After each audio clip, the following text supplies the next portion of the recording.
കമ്പിളി കമ്പിളി കമ്പിളി കമ്പിളിയേ കമ്പിളി കമ്പിളി കമ്പിളി വേണ കമ്പിളി വേണ ചേച്ചി കമ്പിളി.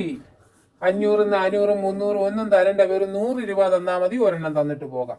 100 രൂപയ്ക്കെന്ന് പറയാം, 100 രൂപയ്ക്ക് പോലും ഇപ്പം ബുദ്ധിമുട്ടുള്ള കാലമാണ്. പണിയില്ല, കഷ്ടപ്പാടാ, ബുദ്ധിമുട്ടാ, എല്ലാവർക്കും ബുദ്ധിമുട്ടാ. അതുകൊണ്ടാണ് 100 എന്നുള്ളത് 50 രൂപയ്ക്ക് തന്നിട്ട് പോകും. ചേച്ചി ഇത് 100 രൂപയ്ക്ക് പോലും തരാനുള്ളതില്ല, അത് എനിക്ക് നഷ്ടത്തില്ല ഞാൻ ഇത് തന്നിട്ട് പോകുന്നത്. ചേച്ചി ഇങ്ങനെ പറയരുതേ.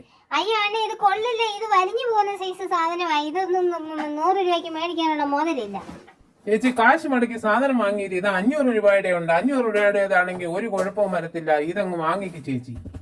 500 രൂപയുടെ 100 രൂപയ്ക്ക് തരുവാണെങ്കിൽ ഞാൻ വാങ്ങിക്കാം. 100 രൂപയുടെ 50 രൂപയ്ക്ക് തരുവാണെങ്കിൽ ഞാൻ മേടിക്കാം. അല്ലെങ്കിൽ ഒന്നും വേണ്ടേ ചേച്ചി, അങ്ങനെ പറയരുത്. ഇതെന്റെ കൈ നീട്ടവാ, ഇതെന്റെ വയറ്റിപ്പെടുപ്പാ ചേച്ചി. എനിക്ക് 500 രൂപയുടെ ഒരെണ്ണം വാങ്ങില്ല. എനിക്കൊരെണ്ണം വേണം താനും. പുതയ്ക്കാനോട്ട് പുതപ്പുമില്ല. ഇയാൾക്ക് ഇപ്പൊ 500 രൂപ കൊടുത്ത് മേടിക്കാനുള്ള ഒരു മനസ്സും എനിക്കില്ല.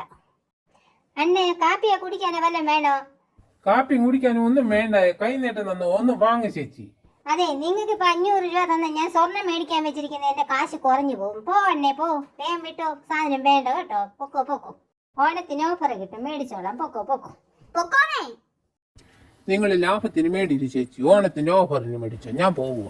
നിന്നെ ഒരെണ്ണം തന്നിട്ട് പോകും. ഒന്നുമല്ലേലും നമ്മൾ ഇന്ത്യക്കാര് തന്നെയല്ലേ?